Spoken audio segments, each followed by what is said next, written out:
Eurotrip barata é possível? Como fazer? O que fazer para economizar numa viagem para a Europa? É isso que você vai descobrir no vídeo de hoje. Antes de mais nada, se você gosta de viajar mais gastando menos, então já se inscreve no canal para receber mais conteúdo sobre esse assunto por aqui. Sem mais delongas, vamos ao conteúdo. A primeira coisa que a gente pensa antes de ir para a Europa é o quê? Para onde ir? Afinal, existe uma infinidade de destinos incríveis no continente, desde os mais clássicos, como Portugal, França e Itália, aos mais alternativos e menos populares, como República Tcheca, Polônia e Noruega, por exemplo. Dependendo dos destinos que você escolhe, a sua viagem pode sair mais cara ou mais barata. Então, só essa primeira escolha já pode impactar muito o seu orçamento, porque cada lugar tem um custo de vida diferente. Então, vão ter cidades onde é mais barato se hospedar, se locomover, comer, turistar, e outras onde fazer tudo isso é mais caro. Então, vamos supor que você tem o sonho de conhecer Paris, que é uma cidade mais cara. Se você ainda incluir Londres e Zurique no roteiro, que também são cidades caras, você vai aumentar consideravelmente o custo, o que vai pesar no orçamento da sua viagem. Em vez disso, você pode equilibrar o seu roteiro com outros destinos que tenham um custo de vida menor, como, por exemplo, os países do leste europeu. Então, se você intercala Paris com cidades como Praga e Budapeste, você consegue balancear o seu orçamento e ainda assim ter ótimas experiências, porque além de baratas, essas são cidades lindas e repletas de paisagens pitorescas e atividades super interessantes. Quando passamos para o deslocamento, viajar dentro da Europa não é tão caro, porque as distâncias entre um país e outro são muito pequenas. Então, com um voo de 1 hora ou um ônibus de 4 horas, você já consegue cruzar uma fronteira. Por isso, inclusive, que vale muito a pena fazer uma Eurotrip e conhecer Portugal, França e Itália, ao invés de você simplesmente viajar para Paris e voltar. E existe uma forma muito barata de viajar de um destino para o outro, que é usando as low costs. As low costs nada mais são do que as empresas de baixo custo. As companhias aéreas low costs mais famosas são a Ryanair e a EasyJet. E você pode encontrar os voos dessas companhias direto no site do Google Flights. Mas você também pode viajar de ônibus, e uma empresa low cost que funciona muito bem por lá é o Flixbus. Você consegue passagens muito baratas, tanto de avião quanto de ônibus, custando a partir aí de 10 euros. Então essa é uma ótima forma de viajar na Europa economizando muito. É bom lembrar que se você viaja durante a alta temporada, toda a demanda por hotéis e restaurantes aumenta, o que significa que os preços consequentemente também aumentam. Então se você viaja durante o verão europeu ali entre os meses de julho e setembro, especialmente em agosto, que é o auge, né, por causa das férias na Europa, ou então no inverno, Natal, final de ano ali entre dezembro e fevereiro, os preços vão dar aquela inflacionada. Sem contar que os lugares ficam muito mais lotados, restaurantes super cheios, você vai pegar filas grandes, enfim, aquele perrengue todo. Então, se você tiver disponibilidade, viaje na baixa temporada, que você paga um pouco mais barato e também vai conseguir passear com mais tranquilidade, sem aquela multidão. Durante a primavera, entre abril e junho, e no outono, entre final de setembro até meados de dezembro, é muito provável que você gaste bem menos na sua viagem. Então, escolha algum desses meses aí, se possível. É claro que se você não tem esses meses disponíveis para viajar, viaje quando puder, porque isso não é uma regra e muito menos a única forma de viajar mais barato na Europa. Outra coisa que pode te ajudar muito a economizar na sua Eurotrip é a escolha da hospedagem. E o primeiro fator de escolha é a localização. Quanto mais centralizada for a sua hospedagem, maiores as chances da diária ser mais cara. E quanto mais afastada, mais barato você pode pagar. Só que você não precisa ficar na localização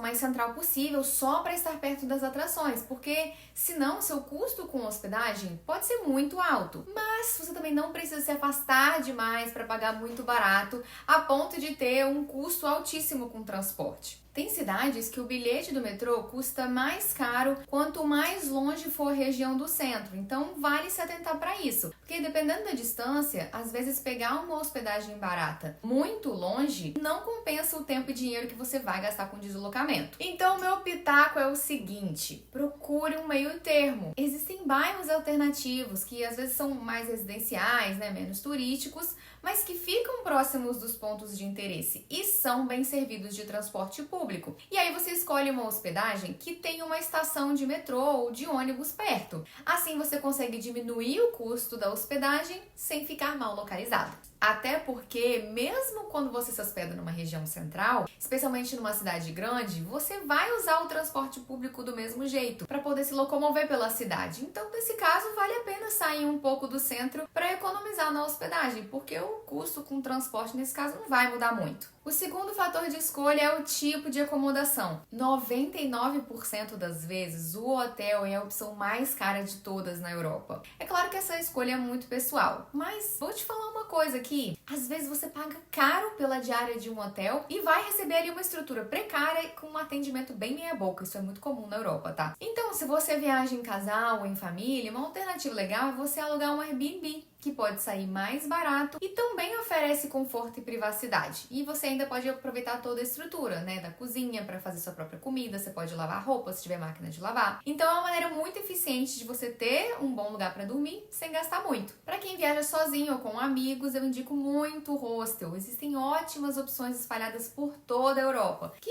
oferecem um ambiente acolhedor, uma área social, dormitórios confortáveis. Além disso, você também pode aproveitar a cozinha compartilhada. Então você consegue preparar sua própria comida, o que já te ajuda a economizar com a alimentação. E falando em alimentação, quando você for escolher um restaurante para almoçar, para jantar, evite as regiões muito movimentadas, próximas de atrações turísticas. É exatamente onde ficam os restaurantes mais cobiçados, os cafés mais superfaturados, onde muitas vezes vai ter aquele menu pega turista que supostamente tem um bom preço, mas que a comida é horrível. E aí você cai literalmente num golpe. Se for para pagar barato, que seja para comer bem. E isso é totalmente possível quando você sai ali daquele burburinho e vai explorar as ruas mais afastadas. Você vai encontrar restaurantes mais locais, com uma comidinha boa, por um preço justo. Isso não quer dizer que você não possa ir num restaurante famoso, que talvez seja um pouco mais caro, tá? Tem gente que às vezes sonha em ir conhecer o prato de um chefe renomado, tipo Gordon Ramsay, que tem um restaurante com estrela Michelin em Londres, para justamente ter uma experiência gastronômica. Isso também faz parte do turismo. Isso vai muito do gosto de cada pessoa. Eu, por exemplo, adoro comer bem nas viagens. Isso é uma prioridade pra mim. Eu me recuso a comer em McDonald's, mas eu não faço tanta questão de ir em restaurante chique toda vez. Tem gente que não liga pra nada disso, tá satisfeito com uma comidinha de rua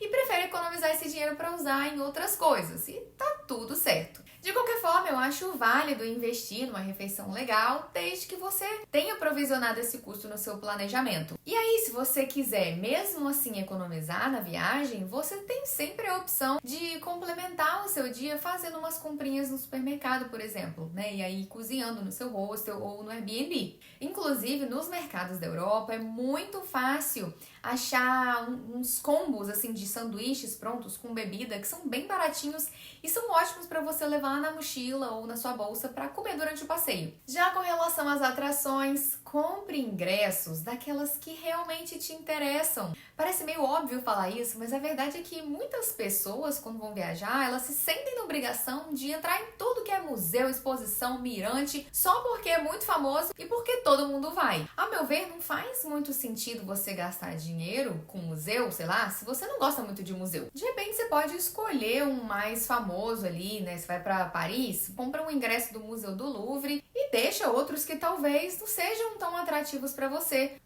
gastar esse dinheiro com experiências que sejam mais alinhadas ao seu interesse. E se você gosta muito de museu, uma ótima notícia para você também. Vários museus têm entrada gratuita em um dia específico do mês, então você pode usar isso a seu favor para incluir essa atração no dia certo do seu roteiro. Além disso, existem várias outras atrações turísticas em várias cidades da Europa que já são normalmente gratuitas, tipo parques, mirantes, que você pode aproveitar sem gastar nenhum centavo. Com tudo isso que eu falei, você já é capaz de viajar com muito mais economia e fazer a sua Eurotrip gastando muito menos. Então, se esse vídeo te ajudou de alguma forma, deixa aqui seu like, se inscreve no canal se você ainda não está inscrito e comenta aqui embaixo qual vai ser a sua próxima Eurotrip. Nos vemos no próximo vídeo!